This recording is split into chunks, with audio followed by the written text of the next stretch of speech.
ఈ మాట నేను అడగట్లా, ఆవిడ అడుగుతున్నారు, సుగాలి ప్రీతి తల్లి అడుగుతున్నారు. తల్లికి సమాధానం చెప్పండి సార్, మాకొద్దు. జస్ట్ అట్లీస్ట్ అపాయింట్మెంట్ దొరకట్లేదు. ఈరోజు స్టీల్ ప్లాంట్ కార్మికులకు సమాధానం చెప్పండి, తెలుగువారి ఆత్మగౌరవానికి సమాధానం చెప్పండి, సుగాలి ప్రీతి తల్లి గారికి సమాధానం చెప్పండి. మాకు చెప్పకండి. ఆత్మ పరిశీలన చేసుకోండి. రాజకీయం అంటే ఫక్త్ పొలిటీషియన్గా మారిపోవటం కాదు. ప్రశ్నించడానికే వచ్చానన్న మీ ఇమేజ్ మీరే ఈరోజు నేలమట్టం చేసేసినారు. జగన్మోహన్ రెడ్డి గారికి నేను లక్ష కోట్ల రైతు భరోసా, రైతులకి రుణమాఫీ చేస్తానని చెప్తే 2014లోనే ఆయన సీఎం చేయరు, చేస్తానని చెప్పరు. ఎందుకు చెప్పరంటే నా దగ్గర అంత డబ్బు లేదు, నేను ఎలా చెప్తానంటారు. నిజాయితీ ఒకటి ఆయనకి కొంత ఇబ్బంది పెట్టింది. 2019-24లో కూడా మాట చెప్పలే. నా వంతు నేను సహాయం చేస్తాను రైతు భరోసా ద్వారా అన్నారు తప్ప నేను రైతుల రుణమాఫీ చేయలేనని చెప్పారు. ఇప్పుడు కొన్ని అబద్ధాలు ఆడితే ఆయన గెలిచి ఉండేవారు. మళ్ళీ గెలుస్తారా సార్ జగన్మోహన్ రెడ్డి? ప్రజల్లో ఉన్న వ్యక్తి ఆయన. ప్రజల్లో ఆయనకు 40% ఓట్ షేర్ ఉంది.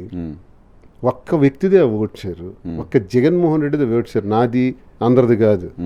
అందరం చెప్పేసుకుంటే అది కుదరదు. అది జగన్మోహన్ రెడ్డి గారు ఓట్ షేర్.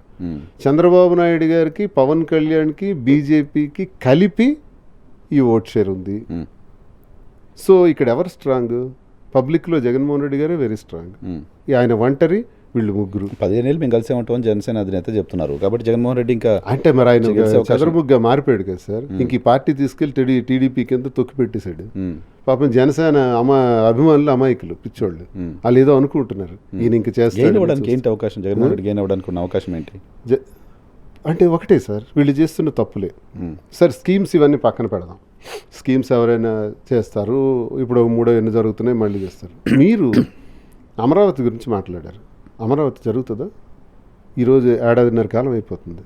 మోదీ గారు మీకు కొంత ఫినాన్స్ కూడా ఏర్పాటు చేయడానికి ఏర్పాట్లు చేశారు. లోన్స్ ద్వారా లోన్ తీసుకోవడానికి అవకాశం చేశారు. ఏది అడుగులు పడుతున్నాయా?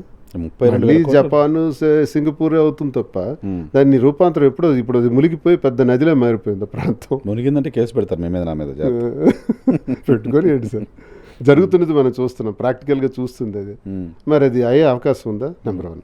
నెంబర్ 2, వాట్ అబౌట్ పోలవరం ఇంకెప్పుడు చేస్తారు? ఇంతకన్నా సపోర్ట్ చేసే కేంద్ర ప్రభుత్వం మనకు వస్తుందా మళ్ళీ జీవితంలో? మళ్ళీ మీ మీద ఆధారపడిన కేంద్ర ప్రభుత్వం ఆంధ్రప్రదేశ్కి ఒక అదృష్టమైన సందర్భం. ఈ 5 ఏళ్ళు మళ్ళీ చరిత్రలో పునరావృతం అవుతాయని నేను అనుకోను. మోదీ గారు అతి తక్కువ కాలంలో 2 times వచ్చారు. ఆయన ఎంత కాన్సన్ట్రేషన్ లేకపోతే 2 times వచ్చారు ఆయన. మరి ఆయన మనం ఎలా వాడుకుంటున్నాం? మీరు ఎందుకు ఆయనకి ఉపయోగించుకోకూడదు? పోలవరాన్ని ఎందుకు ఫినిష్ చేయకూడదు? అమరావతి పైన సంవత్సరంన్నరగా మరొక 45,000 ఎకరాలు అంటారేంటి? 1,00,000 ఎకరాలు ఏం చేసుకుంటాం? కాదా సార్ అమరావతికి పూర్తి కాదంటారు? మరి 1,00,000 ఎకరాలు ఎప్పుడు అంటున్నారో అయిపోయింది, అది కొలాప్స్. మరో 45,000 ఎకరాలు ఇవి ఎప్పుడు అవుతాయి? మరి ఇప్పుడు కన్స్ట్రక్షన్స్ కూడా పడిపోయి, బిజినెస్ కూడా పడిపోయింది. ఇంతవరకు కూటమి ప్రభుత్వం వస్తే బాగుంటుందని అనుకున్నారు. ఇప్పుడు అవన్నీ వీక్ అయిపోయినాయి. ఏది జరగట్లేదు, అమలు జరగట్లేదు. ఒకవైపు స్కీమ్స్ కూడా అమలు జరగట్లేదు. మేజర్ అమరావతి, పోలవరం మీరు పూర్తి చేయగలిగితే గొప్పవారే. ఎందుకంటే ఇంతకన్నా గొప్ప చరిత్ర రాష్ట్రానికి రాదు, కేంద్రం సపోర్ట్ రాదు. చంద్రబాబు నాయుడు గారు ఎక్కడ మాట్లాడినట్టు విన్నాను, నాకు ఎవరో ఫ్రెండ్ చెప్పారు.